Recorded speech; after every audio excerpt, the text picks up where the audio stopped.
اس کے پائے تخت کے قریب پہاڑوں میں وہ غار ہیں. لوگ جاتے ہیں, دیکھتے ہیں, اس کی زیارت کرتے ہیں. ہم بھی گئے تھے, دیکھا ہم نے وہ غار.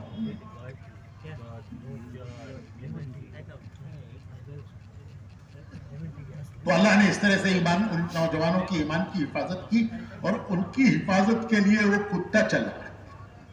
تو حدیث شریف میں آتا ہے کہ کل قیامت میں اللہ ان اصحاب کہف کے ساتھ ان کے کتے کو بھی جنت میں داخل کریں گے. کتا ایک نجس جانور. اصحاب کہف کی صحبت کی برکت ان کے ساتھ چلا اور ان کی حفاظت کرتے چلا. ان کی حفاظت کے لیے غار کے منہ پہ بیٹھ گیا. تو حدیث شریف میں آتا ہے کہ کل قیامت میں اللہ رب العزت جب اصحاب کہف جنت میں داخل ہوں گے تو ان کے ساتھ ان کا کتا بھی جنت میں داخل ہوگا. 10 جانور آئے ہیں حدیث شریف میں, 10 جانوروں کے نام آئے ہیں کہ جو جنت میں جائیں گے. ان 10 جانوروں میں ایک اصحاب کہف کا کتا بھی ہے. تو شیخ سعدی کہتے ہیں کہ یہ بھلی صحبت کتا جنت میں جانے کے قابل بن گیا. پھر بری صحبت بیان کی انہوں نے. بری صحبت کا نقصان کیا ہے؟ بری صحبت کی مثال انہوں نے دی ہے نوح علیہ السلام کا بیٹا. جب طوفان نوح آیا تو نوح علیہ السلام بیٹے سے کہنے لگے کہ بیٹا آج کے دن اس کشتی کے علاوہ تجھے کہیں نجات نہیں ملے گی. دیکھ میرے سب ماننے والے میری کشتی میں بیٹھ گئے, تو بھی آجا بیٹھ جا.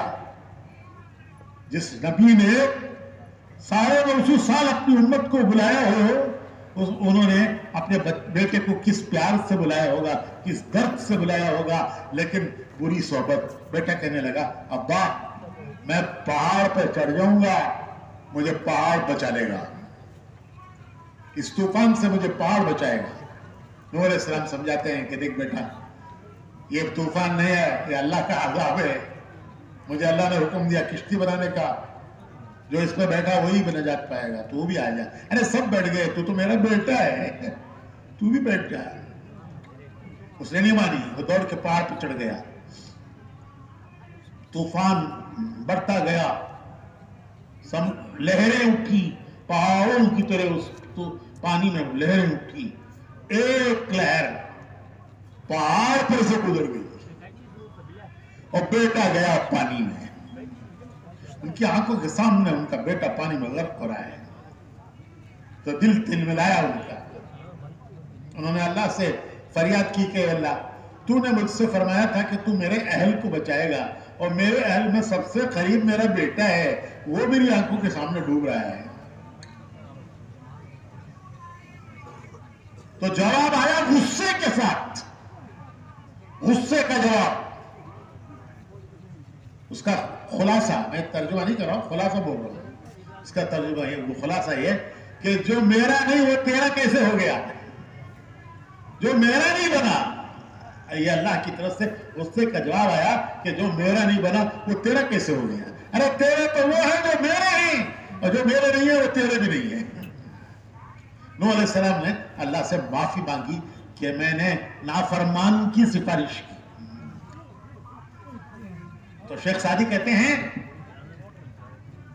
کہ نبی کا بیٹا بری صحبت اسے لے کے ڈوب گئی. وہ نہیں ڈوبا, اس کی صحبت نے اسے ڈوبویا. وہ نہیں ڈوبا, اس کی صحبت اسے لے کے ڈوبی. تو فرماتے ہیں کہ بھلی صحبت کتا جنت پہ جانے کے قابل بنا, اور بری صحبت نبی کا بیٹا ڈوب گیا. ہمارے بزرگوں میں ایک بزرگ تھے مولانا سعید احمد خان صاحب رحمت اللہ علیہ. وہ اس کام کے لیے ہجرت کر کے مدینہ منورہ چلے گئے تھے. برسوں انہوں نے مدینہ میں گزارے, کچھ 40 برس سے اوپر مدینہ میں گزارا انہوں نے. پھر وہیں انتقال ہوا, جنت البقیع میں دفن ہوئے. تو وہاں کے علماء سے ان کے بڑے تعلقات تھے. وہاں کے علماء